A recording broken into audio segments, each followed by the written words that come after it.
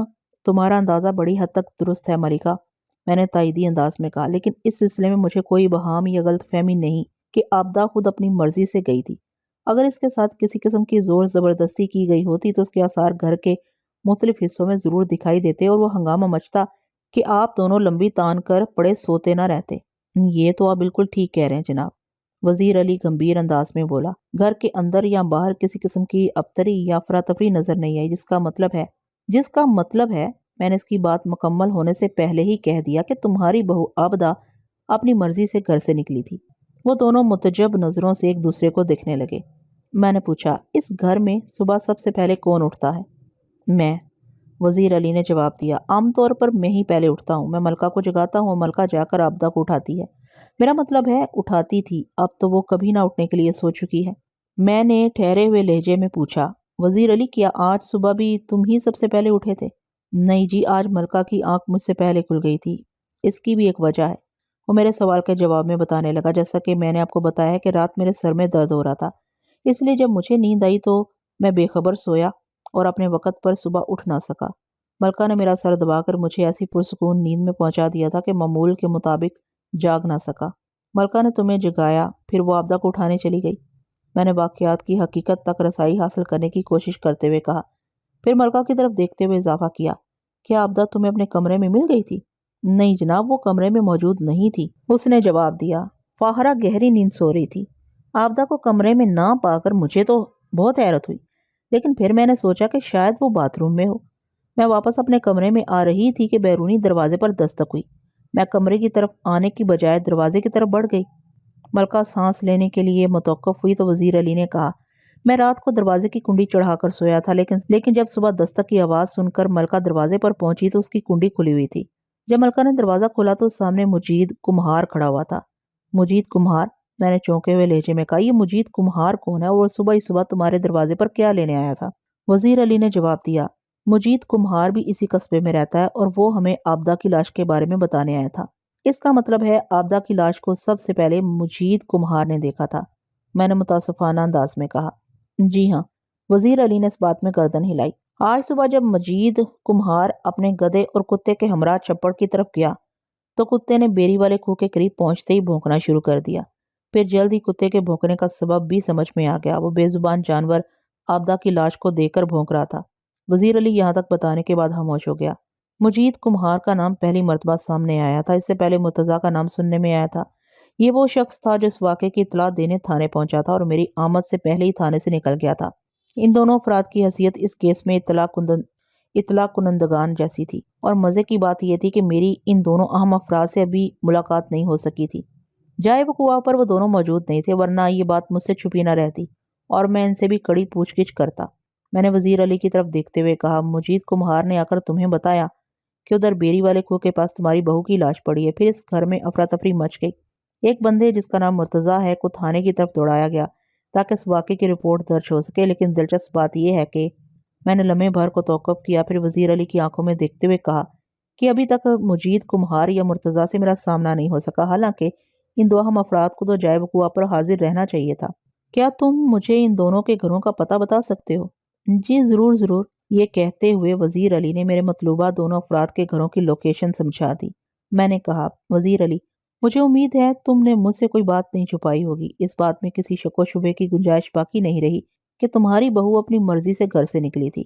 اب وہ کس مقصد سے بیری والے کنویں تک پہنچی اور وہاں اس کے ساتھ کیا واقعہ پیش آیا، اس کا میں بہت جلد پتہ چلا لوں گا۔ ویسے ایک بات تو تم بھی تسلیم کرو گے، یہ کوئی بہت ہی ضروری کام ہوگا جو آبدہ اپنی 4 سالہ بچی کو سوتا چھوڑ کر ٹھنڈی ٹھار رات کی خوفناک تاریکی میں بیری والے کنویں تک پہنچی تھی۔ وہ دونوں متذبذب اور الجھن زدہ نظروں سے مجھے دیکھنے لگے۔ ان کے چہروں اور آنکھوں میں خوف و دہشت کے سائے واضح طور پر لہراتے دیکھے جا سکتے تھے۔ اس واقعے سے زیادہ میری باتوں نے انہیں سراسیمہ کر دیا تھا۔ اسی لمحے ننھی فاخرہ بیٹھک میں داخل ہوئی اور اپنی دادی کی گود میں چڑھ کر بیٹھ گئی۔ اس کی حرکات و سکنات سے نہیں لگتا تھا کہ اسے اپنی ماں کے ساتھ پیش آنے والے واقعے کی خبر ہوگی۔ وہ بڑی مطمئن اور پرسکون دکھائی دیتی تھی۔ میں نے ملکہ کی طرف دیکھتے ہوئے کہا، لگتا ہے یہ بچی تمہارے ساتھ ہلی ہوئی ہے۔ آپ کا اندازہ بالکل درست ہے تھانے دار صاحب، وہ بڑے دلار سے فاہرہ کے سر پر ہاتھ پھیرتے ہوئے بولی، یہ صرف رات کو سونے کے لیے اپنی ماں کے پاس جاتی ہے۔ پچھلے سال اس کا دودھ بھی چھڑا دیا گیا ہے۔ اس کے بعد تو یہ ہر وقت میرے ہی پاس رہتی ہے، یا پھر باہر بچوں کے ساتھ کھیلتی رہتی ہے۔ ماں کی سے زیادہ پرواہ نہیں ہوتی۔ میں ملکہ کے آخری جملے سے قطعاً اتفاق نہیں کر سکتا تھا۔ بچہ چاہے 1 دن کا ہو یا 100 سال کا ہو جائے، ہر حال میں اسے اپنی ماں کی ضرورت ہوتی ہے۔ ملکہ نے ننھی فاہرہ کے حوالے سے جو کچھ بھی کہا تھا وہ ایک دادی کی محبت کا منہ بولتا ثبوت تھا۔ اس کا مطلب یہ ہرگز نہیں تھا کہ وہ فاہرہ کے لیے عابدہ کے وجود کو غیر ضروری سمجھی تھی۔ میں اٹھ کر کھڑا ہو گیا۔ وزیر علی سمجھ گیا کہ میں نے جانے کا ارادہ کر لیا ہے۔ وہ بھی جلدی سے میری تقلید میں کھڑے ہوتے ہوئے بولا، 1 منٹ جناب۔ میں نے چونک کر سوالیہ نظروں سے اس کی طرف دیکھا اور وضاحت کرتے ہوئے بولا، آپ کو مشتاق کی کمپنی کا پتہ اور فون نمبر چاہیے تھا نا؟ آپ 1 منٹ رکے، میں اس کے خط لے کر آتا ہوں۔ میں رک گیا۔ تھوڑی دیر بعد وزیر علی اپنے بیٹے کے خطوط کا پلندہ اٹھا لایا۔ میں نے مشتاق کی میکینیکل فرم کا پتہ اور فون نمبر وغیرہ اپنے پاس نوٹ کر لیا۔ ان کے گھر سے رخصت ہونے سے پہلے میں نے ننھی فاخرہ کو پیار کیا اور بھاری دل کے ساتھ گھر سے باہر نکل آیا۔ وزیر علی میرے ساتھ ہی باہر آیا تھا۔ اس نے مجھ سے پوچھا، عابدہ کی لاش کب تک ہمیں مل جائے گی؟ میرا خیال ہے کل شام میں یا پھر پرسوں دن میں کسی وقت۔ میں نے پرسوچ لہجے میں کہا، ویسے تم اپنے ذہن میں پرسوں کا دن ہی رکھو، اور آپ مشتاق کو کب فون کریں گے؟ یہ کام تو میں آج ہی کر دوں گا۔ اچھا ہے، مشتاق پرسوں تک یہاں پہنچ جائے، وہ بھرائی ہوئی آواز میں بولا، تاکہ اس کی موجودگی میں لاش کے کفن دفن کا بندوبست کیا جا سکے۔ انشاءاللہ ایسا ہی ہوگا، میں نے آسمان کی طرف دیکھتے ہوئے کہا۔ وزیر علی نے بڑے بھرپور انداز میں میرا شکریہ ادا کیا اور میں وہاں سے رخصت ہو ہی رہا تھا کہ ASI سکندر علی کو اپنی جانب آتے دیکھا۔ مقتولہ کے بھائی راشد کا گھر قصبہ رائے پور کے سامنے والے حصے میں واقع تھا۔ یہ جگہ میرے تھانے سے بہت قریب تھی۔ راشد کے گھر کی طرف جاتے ہوئے میں نے ASI سے استفسار کیا، سکندر علی تمہارے بیٹے کو کیا ہو گیا ہے؟ حکیم جی نے نمونیا بتایا ہے، اس نے بھرائی ہوئی آواز میں جواب دیا۔ اب اس کی طبیعت کیسی ہے؟ میں نے ہمدردی بھرے لہجے میں پوچھا۔ حکیم نے علاج شروع کیا یا نہیں؟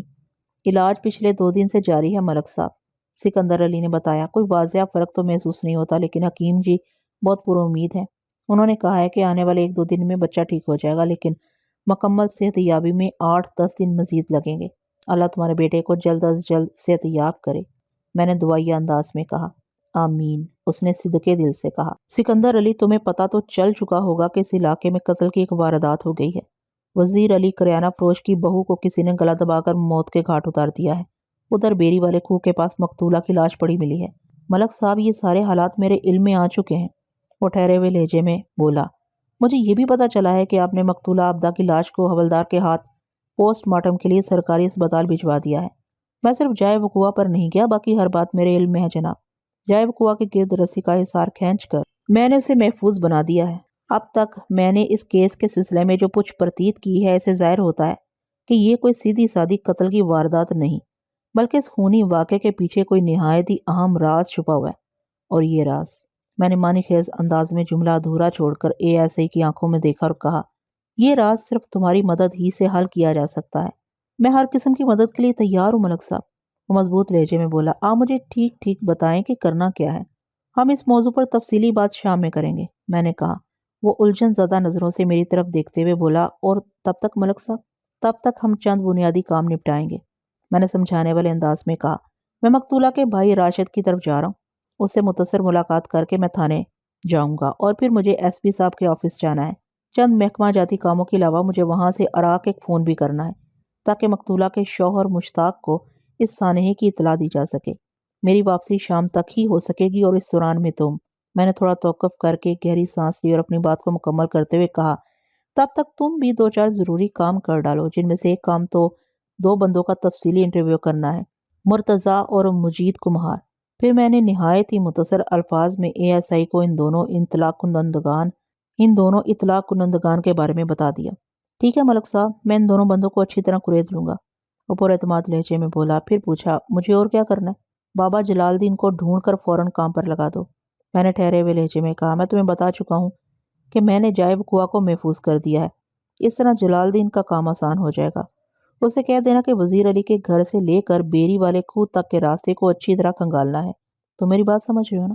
اچھی طرح سمجھ رہا ہوں جناب، وہ اس بات میں گردن ہلاتے ہوئے بولا۔ آپ فکر نہ کریں، آپ کی غیر موجودگی میں صورتحال کو اچھی طرح ہینڈل کر لوں گا، اور جب آپ واپس آئیں گے تو میں آپ کو انشاءاللہ نتائج دوں گا۔ مجھے تم سے یہی امید تھی سکندر علی، میں نے ستائشی لہجے میں کہا۔ وہ میرا شکریہ ادا کر کے رخصت ہو گیا۔ جلال الدین عرف بابا جلالہ ایک عمر رسیدہ کھوجی تھا۔ دراز قامت، سانولی رنگت، ہاتھ پاؤں اور کاٹھی کا مضبوط، وہ بڑی مزیدار باتیں کیا کرتا تھا۔ اپنے کام کا ایسا ماہر کہ کوئی دوسرا دور دور تک نظر نہیں آتا تھا۔ وہ زمین پر بیٹھ کر اپنی سرخ آنکھوں سے اس طرح مٹی کو گھورتا تھا جیسے وہ زمین نہ ہو بلکہ کوئی دقیق اور ہستہ حال و کہنہ سال کتاب ہو، جس میں مجرم کا نام بھول بھلیوں کیسے انداز میں درج ہو اور وہ اس معمے کو حل کرنے کی کوشش کر رہا ہو۔ میں نے ASI سکندر علی سے سی بابے جلالے کی خدمات حاصل کرنے کو کہا تھا۔ راشد بڑی بےتابی سے میرا انتظار کر رہا تھا۔ اس نے مجھے دیکھتے ہی پوچھا، ملک صاحب کچھ پتہ چلا میری بہن کے ساتھ کیا واقعہ پیش آیا اور اس کا قاتل کون ہے؟ ابھی تک قاتل کے بارے میں کوئی اشارہ نہیں ملا، میں نے صاف کوئی کا مظاہرہ کرتے ہوئے کہا۔ وزیر علی اور اس کی بیوی ملکہ سے جو باتیں ہوئی ہیں ان سے کوئی نتیجہ برآمد نہیں ہوا۔ وہ اس واقعے اور آبدہ کے قاتل کے بارے میں کچھ نہیں جانتے۔ میں نے کھوجی کو کھرے کے کام پر لگا دیا ہے، انشاءاللہ شام تک کوئی نتیجہ سامنے آ جائے گا۔ کھوجی تو اپنی جگہ کام کرتا ہی رہے گا ملک صاحب، عمانی خیز لہجے میں بولا، لیکن آپ وزیر علی پر توجہ دیں، یہ اتنا سیدھا نہیں جتنا اوپر سے نظر آتا ہے۔ اس کی بات نے مجھے چونکنے پر مجبور کر دیا۔ جائے بقوا پر بھی میں نے راشد کے تیوروں کا مشاہدہ کیا تھا۔ وہ وزیر علی سے خاصا نالا اور خفا نظر آتا تھا۔ ان دونوں کے بیچ ضرور کوئی ایسا پیچ موجود تھا جس کا کھولنا ضروری تھا۔ میں نے اس کی آنکھوں میں دیکھتے ہوئے گہری سنجیدگی سے کہا، راشد تم کہنا کیا چاہتے ہو؟ راشد کی عمر 40 کے آس پاس تھی۔ وہ غلہ منڈی میں ایک آڑھتی حاجی مراد کا منشی تھا، لیکن اس واقعے کی وجہ سے وہ آج دکان پر نہیں گیا تھا۔ راشد کے باپ ارشد کا انتقال ہو چکا تھا۔ 60 سالہ بوڑھی والدہ اللہ رکھی اس کے ساتھ رہتی تھی۔ راشدہ کی بیوی کا نام بلقیس تھا۔ ان کی اولادوں میں 2 بیٹے حفیظ اور عارف اور ایک بیٹی آمنہ تھی۔ آمنہ کی عمر 8 سال رہی ہوگی۔ دونوں بھائی اس سے چھوٹے تھے۔ حفیظ 7 اور عارف 5 سال کا تھا۔ راشد اور بلقیس کی شادی کو 10 سال ہو گئے تھے۔ میرے سوال کے جواب میں راشد نے بتایا، جناب اگر میرا بس چلے تو اس شخص کو میں اتنے جوتے ماروں کہ اس کے سر پر ایک بال نہ رہے۔ بغیرتی اور کمینگی کی بھی کوئی حد ہوتی ہے، مگر اس نے تو تمام حدیں ہی توڑ ڈالی ہیں۔ میں تو ابھی تک یہی سمجھ رہا تھا کہ راشد محض وزیر علی کو ناپسند کرتا ہے، لیکن راشد کے حالیہ غصیلے انداز سے ظاہر ہوتا تھا کہ وہ اسے شدید نفرت کرتا ہے۔ یہ اس کیس کا ایک نیا، انوکھا اور سنسنی خیز زاویہ تھا۔ مجھے امید ہو چلی کہ اگر میں نے راشد کو اچھی طرح ہینڈل کر لیا تو کوئی نہ کوئی ایسا سرا ضرور میرے ہاتھ آ جائے گا جسے تھام کر میں قاتل تک پہنچ سکوں گا۔ میں نے بڑی توجہ سے اس کی بات سنی اور اس کے خاموش ہونے پر کہا، راشد تم مجھے تفصیل سے بتاؤ کہ وزیر علی سے تمہیں کیا شکایات ہیں؟ شکایات؟ وہ اس اکلوتے لفظ کو چباتے ہوئے بولا، جناب بات شکوے اور شکایت کی نہیں ہے، انسان میں انسانیت ہونا چاہیے۔ اس بندے کا میری بہن کے ساتھ جو سلوک ہے وہ بہت ہی غیر انسانی اور غیر اخلاقی ہے۔ میں غصے کی شدت میں وہ جملہ نامکمل چھوڑ کر خاموش ہو گیا۔ میں نے دیکھا وہ اپنے دونوں ہاتھوں کی مٹھیوں کو کھول بند کر رہا تھا۔ میں نے پچکارنے والے انداز میں کہا، راشد میں جاننا چاہتا ہوں کہ وزیر علی میں کون کون سی غیر اخلاقی اور غیر انسانی عادت ہے، خاص طور پر تم اپنی بہن آبدہ کے حوالے سے بتاؤ۔ وہ کمینہ میری بہن کے کردار پر شک کرتا تھا، وہ زہریلے لہجے میں بولا۔ کردار پر شک؟ میں نے سوالیہ نظروں سے راشد کو دیکھا۔ کیا مطلب ہے تمہارا؟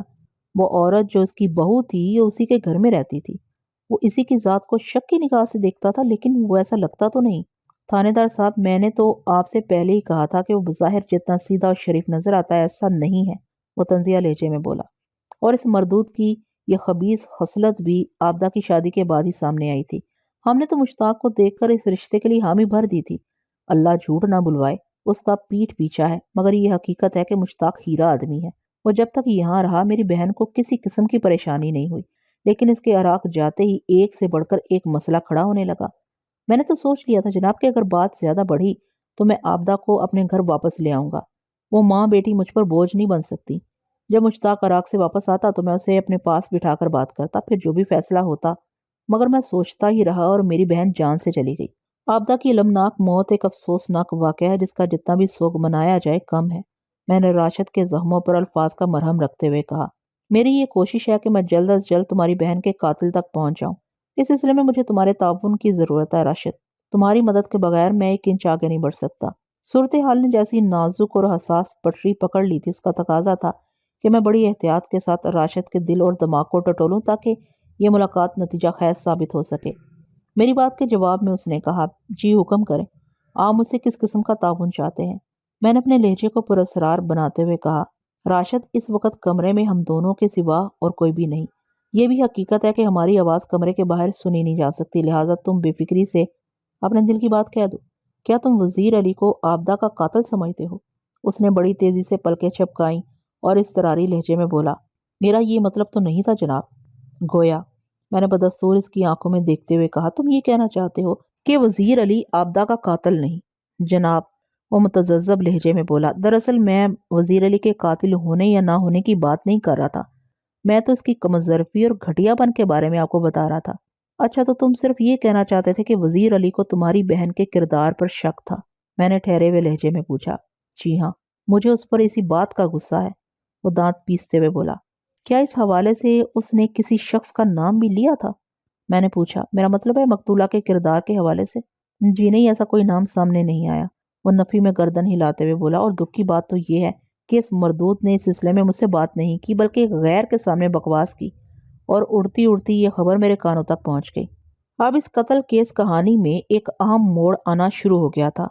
میں نے محسوس کیا کہ وہ اہم سرا میرے ہاتھ لگنے ہی والا تھا جس کی تلاش میں پچھلے کئی گھنٹے سے سر کھپا رہا تھا۔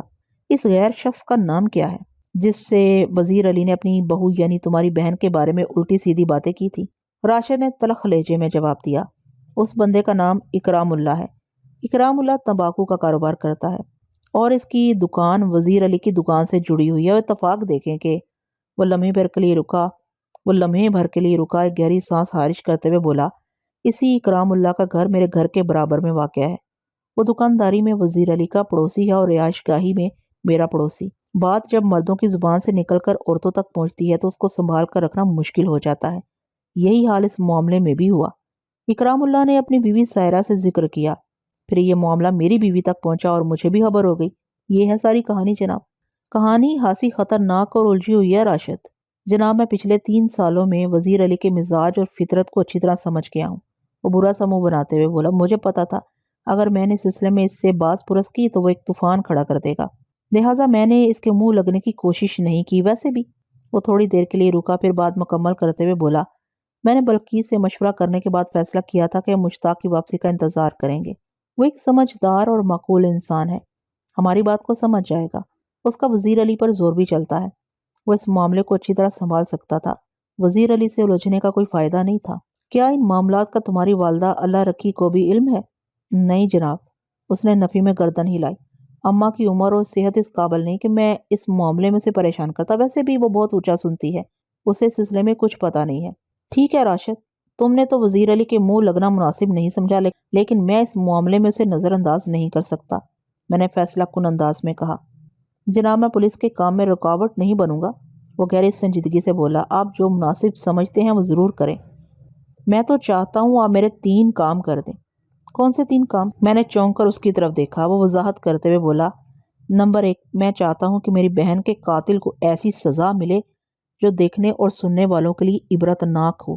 نمبر 2، میری خواہش یہ ہے کہ اسپتال سے آبدہ کی لاش سیدھی میرے گھر پہنچے اور میں اپنی مرضی سے اس کے کفن دفن کا بندوبست کروں۔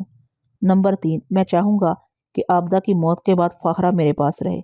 میں اس ننھی سی بچی کو وزیر علی کے گھر میں چھوڑنے کو ہرگز تیار نہیں ہوں۔ جب راشد اپنی 3 خواہشات کا ذکر کر رہا تھا تو میرا ذہن لامحلہ اس طلسماتی کہانی کی طرف چلا گیا تھا، لیکن یہاں صورتحال نسبتاً مختلف تھی۔ راشد، میری بات دھیان سے سنو۔ تمہاری پہلی خواہش تو میں ہر قیمت پر پوری کروں گا۔ آبدہ کا قاتل نہ صرف یہ کہ بہت جلد گرفتار ہوگا بلکہ وہ عبرت ناک سزا پا کر جیل کی آہنی سلاخوں کے پیچھے بھی چلا جائے گا۔ لیکن جہاں تک باقی 2 خواہشوں کا تعلق ہے تو میں نے لمحاتی توقف کر کے گہری سانس لی، پھر اضافہ کرتے ہوئے کہا، وہ فی الحال میرے اختیار میں نہیں ہیں، انہیں پورا کرنا میرے بس کی بات نہیں۔ کیوں جناب؟ وہ حیرت بھری نظروں سے مجھے دیکھنے لگا۔ میں نے 2 ٹوک انداز میں کہا، راشد، تمہاری خواہش نمبر 2 اس لیے پوری نہیں ہو سکتی کہ آبدہ اپنی سسرال میں رہ رہی تھی جب اس کو موت کے گھاٹ اتارا گیا۔ وہ اس کا اور اس کے شوہر کا گھر ہے، لہٰذا اسپتال سے اس کی پوسٹ مارٹم شدہ لاش پہلے تھانے میں اور پھر تھانے سے وزیر علی کے گھر پہنچے گی۔ جہاں تک تمہاری خواہش نمبر 3 کا تعلق ہے تو وہ مشتاق کی مرضی اور اجازت کے بغیر پوری نہیں ہو سکتی۔ مشتاق فاخرہ کا باپ ہے، اپنی اولاد کے بارے میں فیصلہ کرنے کا اختیار صرف اسی کو ہے۔ میرا خیال ہے تم میری بات سمجھ گئے ہوگے۔ لیکن مشتاق تو عراق میں ہے، وہ متذبذب لہجے میں بولا۔ عراق میں ہے تو کیا ہوا؟ میں نے تیکھے لہجے میں کہا، وہ ہمیشہ وہاں تو نہیں رہے گا؟ میں اسے آج فون کر کے یہاں کی صورتحال سے آگاہ کر دوں گا، 2-3 دن بعد وہ تمہیں یہیں قصبہ رائے پور میں نظر آئے گا۔ میری اس مدلل وضاحت کے بعد اس کے پاس کہنے کے لیے کچھ نہیں بچا تھا۔ وہ بے بسی سے خلا میں گھورنے لگا اور میں اس کے گھر سے نکل آیا۔ واپسی میں مجھے خاصی تاخیر ہوگی۔ جب میں تھانے پہنچا تو اندھیرا پھیل چکا تھا۔ یہ ایسا ہی سکندر علی بڑی شدت سے میرا انتظار کر رہا تھا۔ سکندر علی، تمہارے کام کا کیا رہا؟ اس نے جواب دیا، ملک صاحب، میں نے آپ کے حکم کے مطابق مرتضیٰ اور مجید کمہار کو تھانے بلا کر ان سے پوچھ گچھ کی ہے، لیکن وہ دونوں کسی ایسی بات سے واقف نہیں ہیں جو اس قتل کیس کو حل کرنے میں مددگار ثابت ہو۔ مجید کمہار کی تو صرف اتنی کہانی ہے کہ وہ حسب معمول چھپڑ سے مٹی نکالنے کے لیے اس طرف گیا۔ اس نے بیری والے کنویں کے پاس آبدہ کی لاش پڑی دیکھی۔ وہ سیدھا وزیر علی کے گھر پہنچا اور اسے اس واقعے کی اطلاع دی۔ مرتضیٰ تھانے میں اطلاع دینے کے بعد اس لیے جلدی گھر چلا گیا تھا کہ اس کے سسرالی رشتہ داروں نے کوئی تنازع ڈالا ہوا تھا۔ وہ بیوی کے معاملات کو نپٹانے میں پھنسا ہوا تھا، اس لیے زیادہ دیر تھانے میں رک کر آپ کا انتظار نہیں کر سکا تھا۔ ٹھیک ہے، میں نے اس بات میں گردن ہلائی اور کہا، فوجی جلال الدین نے کیا رپورٹ دی ہے؟ جلال الدین اندھیرا پھیلنے سے پہلے تک کام کرتا رہا ہے، ابھی تھوڑی دیر پہلے مجھے رپورٹ دے کر گیا ہے، سکندر علی نے بتایا۔ باقی کا کام وہ صبح کرے گا۔ ویسے اس نے جو کام کیا ہے وہ خاصا تسلی بخش اور نتیجہ خیز ہے۔ ہاں بتاؤ، اب تک کی کوشش میں باب جلالے نے کیا تیر مارا ہے؟ میں نے ٹھہرے ہوئے لہجے میں پوچھا۔ اس نے جواب دیا، وزیر علی کے گھر سے بیری والے کھو تک مقتولہ آبدہ کا کھرا صاف مل گیا ہے۔ وہ اپنی مرضی سے جائے وقوع پر پہنچی تھی اور اس کے ساتھ کسی اور شخص کا کھرا دستیاب نہیں ہو سکا، یعنی کسی ایسے شخص کا کھرا جو اس کی ہمراہی میں بیری والے کھو تک پہنچا ہو۔ اس کا مطلب ہے گزشتہ رات وہ گھر سے نکلی اور اکیلی ہی بیری والے کھو تک پہنچی تھی۔ اس بات کا اندازہ تو میں کھرا اٹھوانے سے پہلے ہی لگا چکا تھا، میں نے پرسوچ انداز میں کہا۔ اگر سچی بات کہوں تو مجھے یقین ہو چلا ہے وہ کسی مرد سے ملنے بیری والے کھو تک گئی تھی۔ کس سے ملنے، کیوں ملنے اور اسے قتل کیوں کیا گیا، اسے کس نے قتل کیا، ان سوالات کے جوابات چاہیے مجھے۔ میں نے لمحاتی توقف کیا اور ایک گہری سانس خارج کی اور اضافہ کرتے ہوئے پوچھا، جلال الدین جائے وقوع کے بارے میں کیا رپورٹ دیتا ہے؟ جائے وقوع پر 4-5 افراد کے فٹ پرنٹس ملے ہیں، جن میں صرف ایک مرد اور باقی سب عورتوں بشمول آبدہ کے قدموں کے نشانات ہیں۔ کھو پر عموماً عورتیں ہی پانی بھرنے جاتی ہیں، لہٰذا یہ کوئی غیر معمولی بات نہیں، لیکن جلال الدین نے الجھن زدہ انداز میں کہا تھا کہ ایک بات اس کی سمجھ میں نہیں آئی، لہٰذا پوری طرح تصدیق کرنے کے بعد وہ اس کے بارے میں بتانے لگا۔ وہ بات یقیناً اس مرد کے حوالے سے ہوگی جس کے قدموں کے نشانات بیری والے کھو پر پائے گئے ہیں، میں نے اظہار خیال کرتے ہوئے کہا۔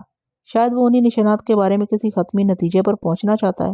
ایسی کوئی بات نہیں جناب، یہ ایسے ہی سنجیدگی سے بولا۔ اس مرد کے قدموں کے نشانات کو تو جلال الدین نے کوئی اہمیت ہی نہیں دی، اسے یقین ہے کہ وہ کھرا 3-4 روز پرانا ہے، لہٰذا گزشتہ رات والی واردات سے اس مرد کا کوئی تعلق نہیں ہو سکتا۔ اوہ، میں نے متاسفانہ انداز میں سر کو مخصوص جنبش دی اور کہا، تو کیا جلال الدین کا یہ خیال ہے کہ پچھلی رات وہاں کوئی مرد گیا ہی نہیں، کہ آبدہ کو کسی عورت نے قتل کیا ہے؟ میں نے عرض کیا ہے نا جناب، سکندر علی نے آہستگی سے کہا۔ جلال الدین نے کوئی واضح بات نہیں کی۔ جو سوالات آپ کے ذہن میں ابھر رہے ہیں یہ میں نے بھی اسے پوچھے تھے، لیکن اس نے یہی کہا ہے کہ وہ صبح ایک مرتبہ پھر جائے وقوع کا جائزہ لے گا، اس کے بعد ہی کوئی فیصلہ کن بات کرے گا۔ میں نے محسوس کیا ہے کہ وہ کسی نقطے پر بری طرح الجھا ہوا تھا۔ ٹھیک ہے سکندر علی، میں نے سوچ میں ڈوبے ہوئے لہجے میں کہا، میں صبح تک انتظار کر لوں گا، دیکھتے ہیں جلال الدین کون سا سنسنی خیز انکشاف کرتا ہے، بلکہ میں کل اس کے ساتھ رہوں گا، پھر ساری صورتحال مجھ پر واضح ہو جائے گی۔ ہاں سر، یہ زیادہ مناسب ہوگا، سکندر علی نے تائیدی انداز میں کہا۔ پھر پوچھا، آپ مجھ سے کوئی ضروری بات کرنے والے تھے، بلکہ مجھے کوئی اہم ذمہ داری سونپنے والے تھے؟ ہاں سکندر علی، میں نے راشد کے گھر کی طرف جاتے ہوئے تم سے ایسا کہا تھا کہ شام میں ہم کسی اہم معاملے پر ڈسکس کریں گے، میں نے اس بات میں گردن ہلاتے ہوئے کہا۔ اس وقت میرے ذہن میں صرف اتنا تھا کہ مقتولہ کا کسی مرد سے کوئی چکر ہو سکتا ہے، وہ اسی شخص سے ملنے بیری والے کے اوپر گئی، پھر ان کے درمیان کوئی مسئلہ اٹھ کھڑا ہوا اور اس شخص نے گردن دبا کر آبدہ کو موت کے گھاٹ اتار دیا۔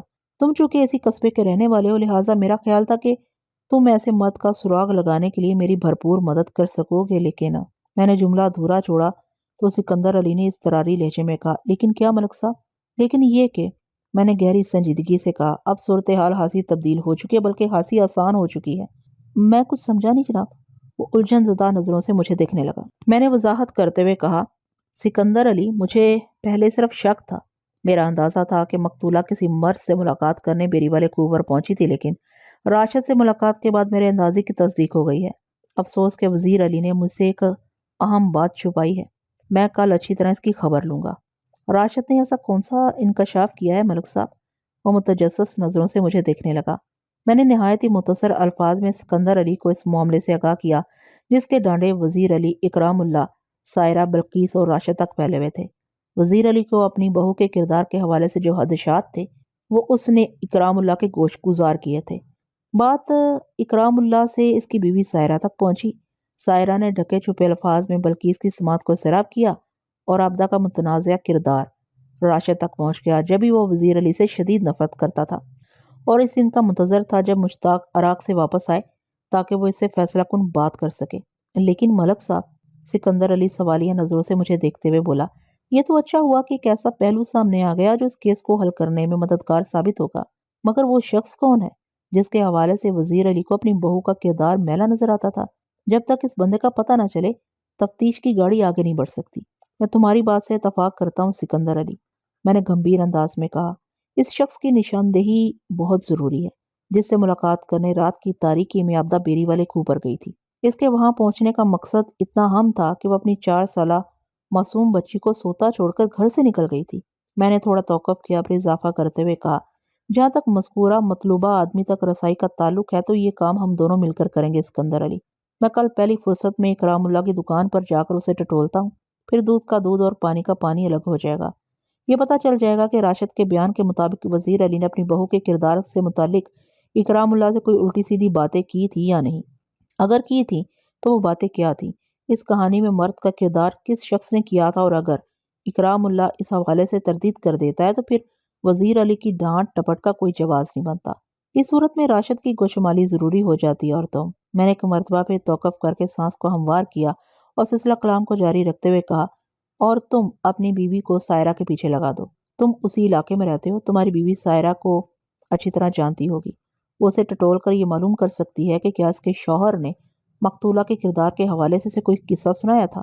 تو میری بات سمجھ رہے ہو نا سکندر علی؟ بڑی اچھی طرح سمجھ رہا ہوں ملک صاحب۔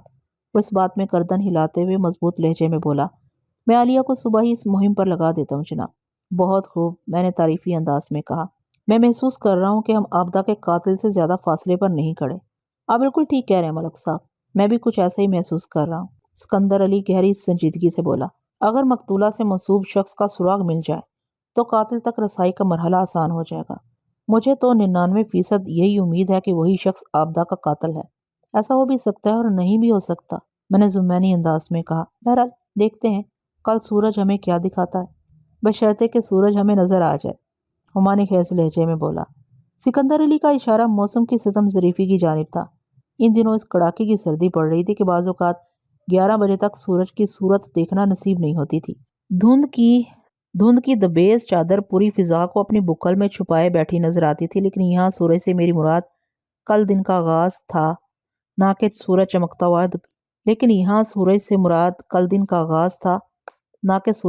ہوا دکھائی دیتا۔ جناب، یہ بات آپ کے علم میں ہے کہ میرا بیٹا ساجد بیمار ہے، وہ گہری سنجیدگی سے وضاحت کرتے ہوئے بولا۔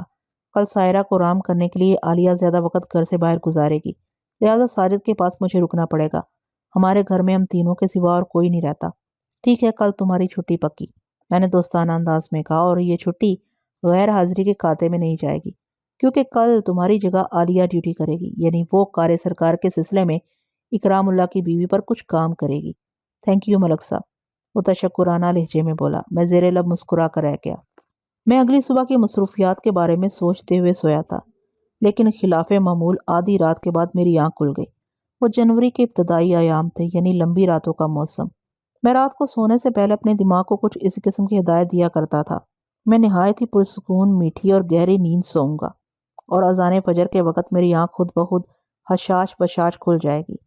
لیکن اگر میری نیند کے دوران میں میرے ماحول کے اندر کوئی غیر معمولی واقعہ پیش آیا یا پیش آنے کے آثار پیدا ہوئے تو میں وقت مقررہ سے پہلے ہی بیدار ہو جاؤں گا۔ تو اس کا مطلب یہ تھا کہ میرے ماحول میں کوئی گڑبڑ ہو چکی تھی یا ہونے والی تھی۔ اس خیال کے آتے ہی میں نے اپنی تمام تر توجہ ماحول پر مرکوز کر دی۔ اگلے ہی لمحے میں چونک اٹھا۔ باہر ایک مخصوص آواز ابھر رہی تھی اور یہ آواز بارش کی تھی۔ میں نے بستر چھوڑ دیا اور تصدیق کی خاطر کمرے سے نکل کر برآمدے میں آ گیا۔ پھر اگلے ہی لمحے مجھے پتہ چل گیا کہ میری آنکھ بے سبب نہیں کھلی تھی، بارش واقعی ہو رہی تھی۔ باب جلالے سے کل ہی ملاقات ہو سکتی تھی، لہٰذا میں دوبارہ جا کر بستر پر لیٹ کے اور آبدہ کے قتل اور قاتل کے بارے میں سوچنے لگا۔ یہ کیس جتنے الجھے ہوئے اور پیچیدہ انداز میں شروع ہوا تھا، اتنی ہی جلدی حل ہوتا نظر آ رہا تھا۔ اگر یہ بات ثابت ہو جاتی کہ وزیر علی نے واقعی آبدہ کے کردار کے حوالے سے اکرام اللہ سے کوئی نزیبہ باتیں کی تھی، تو پھر منسوب شخص کا نام سامنے آنا لازم تھا، اور یہ نام منظر عام پر آتے ہی قاتل تک رسائی آسان ہو جاتی۔ خلاف معمول اگر رات کے کسی پہر آنکھ کھل جائے تو دوبارہ نیند کی وادی میں اترنا آسان ثابت نہیں ہوتا، اور میرے ذہن میں ایک سنسنی خیز قتل کا قصہ بھی چل رہا تھا، لہٰذا دوبارہ آنکھ لگنے میں کافی وقت صرف ہو گیا۔ اسی سبب صبح بیداری میں تھوڑی تاخیر ہو گئی۔ میں حسب معمول روزمرہ کی مصروفیات سے فارغ ہونے کے بعد تیار ہوا اور ڈیوٹی پر حاضر ہو گیا۔ بارش رات کے آخری پہر کسی وقت رک گئی تھی۔ یہ موسم سرما کی ابتدائی بارش تھی، اگرچہ اس کا زور اور دورانیہ نہایت ہی متصر رہا تھا، مگر تھوڑی سی دیر کی بارش نے ٹھنڈک کی شدت میں بے پناہ اضافہ کر دیا تھا۔ اس روز ASI سکندر علی چھٹی پر تھا۔ میں جلال الدین کے انتظار میں بیٹھ کر وقت ضائع نہیں کرنا چاہتا تھا، لہٰذا حوالدار نبی جان کو اپنے پاس بلا کر ضروری ہدایت دی۔ نبی جان، میں نے اس کی آمد پر ٹھہرے ہوئے لہجے میں کہا، ابھی تھوڑی دیر میں یا کچھ دیر کے بعد کھوجی جلال الدین یہاں آئے گا۔ تم نے اسے کہیں جانے نہیں دینا جب تک میں واپس نہ آؤں۔ اسے تھانے ہی میں بٹھائی رکھنا، مجھے اسے کوئی ضروری کام ہے۔ ٹھیک ہے ملک صاحب۔ ہاں، میں ذرا قصبے کے مین بازار کی طرف جا رہا ہوں، میں نے جواب دیا۔ کیا آپ اکیلے ہی جائیں گے یا میں بھی ساتھ چلوں؟ اگر تمہیں میں ساتھ لے کر جانا چاہتا تو پھر جلال الدین کے حوالے سے خصوصی ہدایت نہ دیتا نبی جان، میں نے سپاٹ لہجے میں کہا۔ آج سکندر علی تھانے نہیں آئے گا، لہٰذا تمہارا تھانے میں موجود رہنا ضروری ہے۔ کوئی ایک آدھ سینئر اہلکار تو یہاں موجود رہے، میں نے لمحاتی توقف کے بعد اضافہ کرتے ہوئے کہا۔ تم فکر نہ کرو، میں کانسٹیبل افتخار کو اپنے ساتھ لے کر جا رہا ہوں اور ہماری واپسی جلد ہو جائے گی۔ میں تھانے پہنچا تو بڑا پرجوش تھا۔ اکرام اللہ سے ہونے والی ملاقات بڑی سود مند ثابت ہوئی تھی۔ جب میں اپنے کمرے میں داخل ہوا تو ASI سکندر علی کو اپنا منتظر پایا۔ اسے وہاں دیکھ کر مجھے حیرت کا جھٹکا لگا۔ پروگرام کے مطابق آج وہ آن ڈیوٹی پر تھا، پروگرام کے مطابق وہ آج چھٹی پر تھا۔ اس لمحے میرے ذہن میں ساجدہ کا خیال آ گیا۔ میں نے اپنی کرسی پر بیٹھتے ہوئے ساجد کے بارے میں پوچھ لیا۔ سکندر علی، تمہارے بیٹے کی طبیعت تو ٹھیک ہے نا؟ جی اللہ کا شکر ہے، وہ مطمئن انداز میں بولا۔ اب تو اس کا بخار تقریباً ختم ہی ہو گیا ہے، سینے میں وہ پہلے والی کھرکھراہٹ اور گھٹن باقی نہیں رہی۔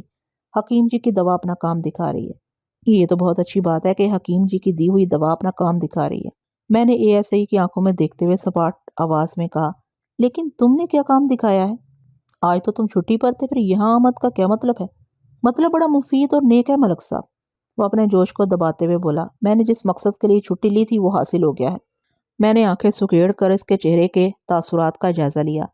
وہاں خاصی ہلچل اور سنسنی خیزی دکھائی دی۔ میں نے ASI سے استفسار کیا، سکندر علی، تم آخر کہنا کیا چاہتے ہو؟ جناب، آپ نے جو کام عالیہ کے حوالے میرے ذمہ لگایا تھا، وہ وضاحت کرتے ہوئے بولا، اس کے آغاز کی نوبت ہی نہیں آئی۔ عالیہ کو پہلے سے اس معاملے کی خبر ہے۔ میں نے آپ کو بتایا تھا نا، میری بیوی مجھ سے بھی زیادہ پولیس والی ہے۔ وہ آبدہ کے ایک خطرناک چکر سے آگاہ تھی۔ میں نے سلسلے میں اسے اعتماد میں لے کر جیسے ہی بات شروع کی، اس نے دو ٹوک اور حتمی انداز میں کہہ دیا، ہاں یہ معاملہ تو کافی عرصے سے چل رہا ہے، میں آبدہ اور قادر بخش کے چکر سے واقف ہوں۔ قادر بخش؟ بے ساختہ میرے منہ سے نکلا۔ کیا تمہاری بیوی نے قادر بخش ہی کا نام لیا تھا؟ جی ملک صاحب، میں غلط کیوں کہوں گا؟ وہ حیرت سے مجھے دیکھنے لگا۔ میں نے چٹانی لہجے میں کہا، بس تو سمجھو پھر ہو گیا کام۔ کیا آپ کے پاس بھی قادر بخش کے حوالے سے کوئی اہم اطلاع ہے؟ سکندر علی نے پرجوش انداز میں پوچھا۔ آپ کی بات سے تو یہی ظاہر ہو رہا ہے۔ ہاں سکندر علی، ایسی ہی بات ہے، میں نے ایک ایک لفظ پر زور دیتے ہوئے کہا۔ میں ابھی اکرام اللہ کا انٹرویو لے کر آ رہا ہوں، اس نے بھی قادر بخش ہی کا نام لیا ہے۔ وزیر علی نے اس سے بات کرتے ہوئے اپنی بہو کے ساتھ قادر بخش کا نام ہی جوڑا تھا۔ میں نے تھوڑا توقف کیا، پھر اضافہ کرتے ہوئے کہا، اس سے ظاہر ہوتا ہے کہ مقتولہ کے بڑے بھائی راشد کے موقف میں خاصا دم خم ہے۔ ہمیں پہلی فرصت میں اس قادر بخش کو شامل تفتیش کر لینا چاہیے۔ قادر بخش کا گھر وزیر علی کے گھر سے زیادہ دور نہیں، ASI نے گہری سنجیدگی سے بتایا۔ ان دونوں کے گھروں کے بیچ میں صرف 3 گھر اور واقع ہیں۔ اگر آپ کا حکم ہو تو میں بھی قادر بخش کو پکڑ کر یہاں لے آتا ہوں۔ ٹرائل روم میں لے جا کر اس پر تھوڑی محنت کریں گے تو دودھ کا دودھ اور پانی کا پانی الگ ہو جائے گا۔ آئیڈیا تو اچھا سکندر علی، میں نے تعریفی انداز میں کہا۔ میری طرف سے تمہیں کھلی چھٹی ہے، تم جاؤ اور قادر بخش کو گرفتار کر کے تھانے لے آؤ، دیکھتے ہیں وہ کون سی رام کہانی سناتا ہے۔ میں تھوڑی دیر کے لیے رکا، پھر ASI سے پوچھا، یہ قادر بخش کرتا کیا ہے؟ قادر بخش بکروال ہے، سکندر علی نے جواب دیا۔ وہ دراصل بکریوں اور بھیڑوں وغیرہ کی خرید و فروخت کا کام کرتا ہے،